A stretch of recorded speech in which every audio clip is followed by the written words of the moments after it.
So we have a circumference problem that we're going to work through just to try to apply all of the knowledge that I just gave you guys over here. It says find the circumference. So I am going to pull out both of these formulas just so that way I have them written, and you guys know I say this all the time in class, the more times we write it, the better off we have at memorizing it, so we don't have to look back at our notes. It's just already in the forefront of our brain. So I am going to pull those out. C equals pi d and C equals 2 pi r. The only reason I pull them out is so that way I can decipher which formula I want to use based on the information that they give me. So now let's look at this circle. Considering this line goes from the center of the circle to the edge of the circle and not all the way across, that tells me that it is my radius and not my diameter. And I also know that pi equals 3.14. Now that I have the information that I need to solve this, I'm just going to plug it into one of my formulas and solve. Looking at these two formulas, the top one is using diameter and the bottom one is using radius. Considering they gave me radius, that's the formula I'm going to use.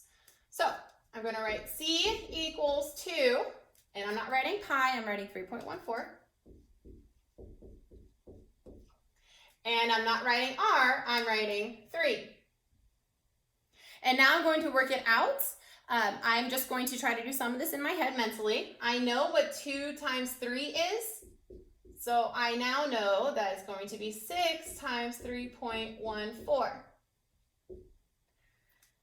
Now for reasonableness, we can just use the number 3 because if you see 3.14 is pretty close to 3. So I know once I calculate this, my answer should be close to 6 times 3, which is 18. And my answer actually comes out to 18.84.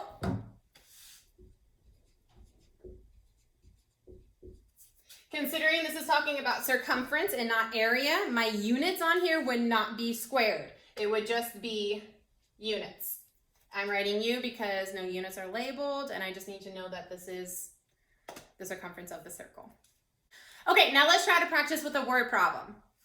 So whenever we have word problems, we do like to cube them. We like to circle our numbers, underline keywords, underline our question, box keywords, eliminate unnecessary information, and then solve. So here, let's read it through. If a hot tub has a measurement of 8 feet across, what is the circumference of the hot tub? So circle numbers. I see the number 8. I'm going to use a different color. See the number 8. And I know that this number is referring to across. I don't see any other numbers, so let's go on to U, underlining my question so that way I know what I'm answering. So my question is, what is the circumference of the hot tub? B, box keywords. In this case, my keyword would be circumference and across. So those 2 keywords tell me information, which we'll go over in a second. E, eliminate unnecessary information. Nothing really unnecessary that I need to cross out, that I need to forget about. And then lastly, solve. So since I see the word circumference, I am going to pull out my 2 circumference formulas so that way I can then decipher which one I'm going to use. C equals pi d and C equals 2 pi r. Now I'm going to try to picture this in my head, or I'm going to draw it out, and we all know I'm going to draw it out anyway. So hot tubs. We all know hot tubs are round. Okay, not all the time, most of the time. Maybe in the problem I should have said a circular hot tub, but in this case, hot tub's round. Measures 8 feet across. Now, if I'm going across 8 feet, then that tells me exactly the formula I'm going to use. If this is 8 feet across, then that means that's my diameter. Therefore, I'm probably just going to use this top formula, C equals pi times diameter. So C equals pi. I'm not writing pi, I'm writing 3.14.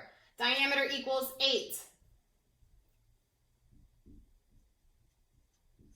So now I'm multiplying 3.14 times 8, and then if I'm checking for reasonableness, I would really just do 3 times 8. So I know my answer is going to be around 24. So my circumference came out to 25.12, and in this case it would be 25.12 feet will be the total circumference of this hot tub. Okay, now let's try to tackle a problem where I'm missing information and I need to find it. So first off, let's read the problem. If the circumference of a circular garden is, I forgot a word there, 62.8 feet, what is the width, diameter, of the garden? Now, I actually added that word diameter into this problem so that way I could go over exactly what they mean by width, and we're going to draw a picture. You all know that I like visual, so we're going to do that. But first, cube the problem, circle numbers, underline the question, box keywords, eliminate unnecessary information, and then solve. So, circling numbers. I see the 62.8 feet, and I know that that is referring to the total circumference of the garden. I don't see any other numbers, so now I'm going to underline my question. My question is, what is the width of the garden? Boxing keywords, I'm going to box width and diameter just so I can make sure I know what that is. And then I can box the word circumference as well as it is a keyword. And then lastly, eliminate unnecessary information. There's not really a whole lot in here that I can eliminate. And then solve. I have 62.8. I am actually going to pull that out and label it as my circumference. So C equals 62.8. I know pi equals 3.14, and it is asking me to look for the diameter, not the radius. So I know that diameter equals diameter. I'm going to leave it as a variable because I don't know what it is. And if I don't know what it is, then it's reflective as a letter in math. And in math, we call those variables. So I will now plug those into my top formula because that is the one that is involving diameter and not radius. So instead of writing C, I'm going to write 62.8. Instead of writing pi, I'm writing 3.14. And instead of writing D for diameter, I'm going to be writing D for diameter because I don't know what it is. Now here, we should all be able to recognize is a one-step equation. I'm going to try to observe what I see being done to the variable, and then I'm going to do the opposite. So 3.14 times D. Whenever you see a number and a letter smushed together like that, that is a multiplication relationship. So in this case, 3.14 is currently multiplying D for diameter. So to undo that, the inverse operation of multiplication, we all know is division. So I'm going to divide both sides by 3.14. I do expect you guys to work this out to figure out what 62.8 divided by 3.14 is, and I do expect you guys to practice those decimal skills, those division decimal skills.